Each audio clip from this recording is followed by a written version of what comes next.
Okay, students of analyzing television here at Texas Tech University, this is my attempt to sort of model what a vlog might look like, what your vlogs might look like. I wanted to be about 3 minutes long. Think about it. There's 50 of you. 3 minutes times 50, that's 4 hours worth of viewing. So keep them short, but try and figure out a way to put some insight and some real depth into your analysis.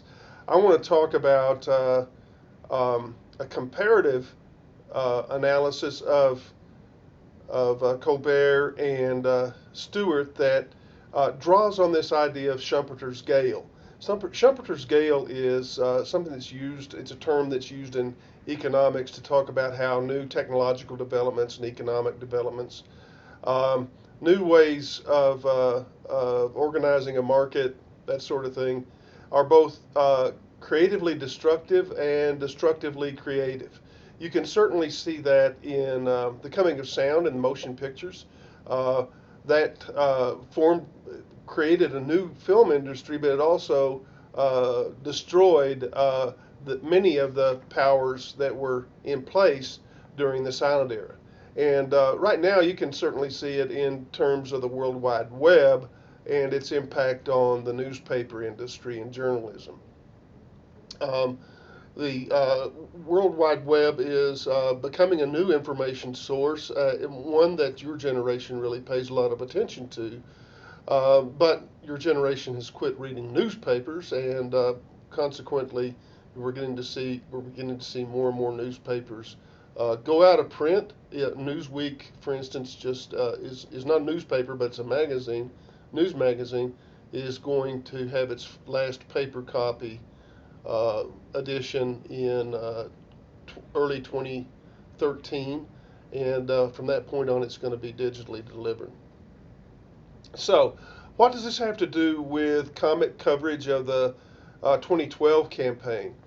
Well, uh, I was inspired to look at this based upon the interview on Meet the Press by Stephen Colbert of Stephen Colbert that we looked at in class.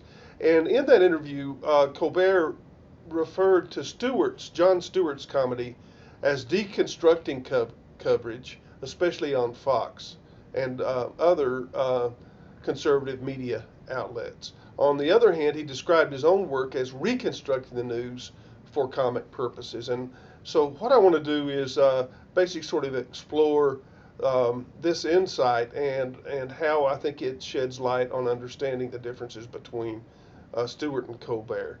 Stewart is creatively destructive in his deconstruction of the conceits and contradictions of the Fox News channel.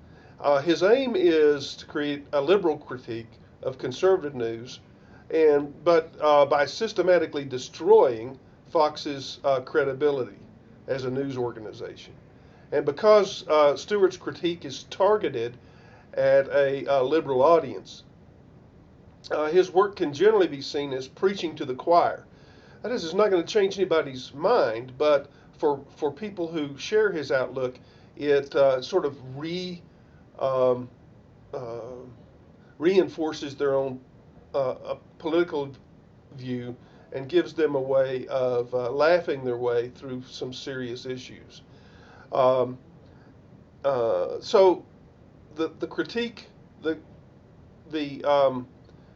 creatively destructive critiques of Jon uh, Stewart are appealing to one side of the ideological perspective while alienating the other. Colbert, on the other hand, I would characterize as destructively creative, sort of inverting that relationship.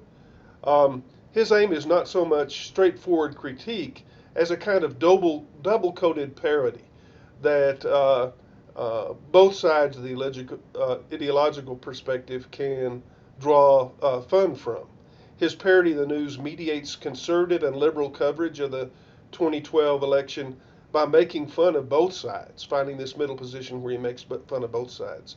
Consequently, in reconstructing a parody out of the shards of news coverage, Colbert fashions a comedy product that has much broader appeal than Stewart's narrowly liberal critique. parody then works as a strategy for attracting a much broader spectrum of the political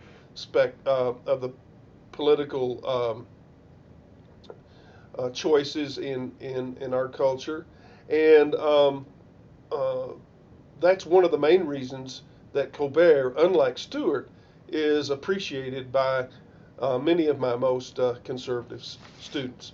All right, I don't know if I got it in. I went a little bit over, but I think that you can work on trying to get it at 3 minutes, and we'll stop there.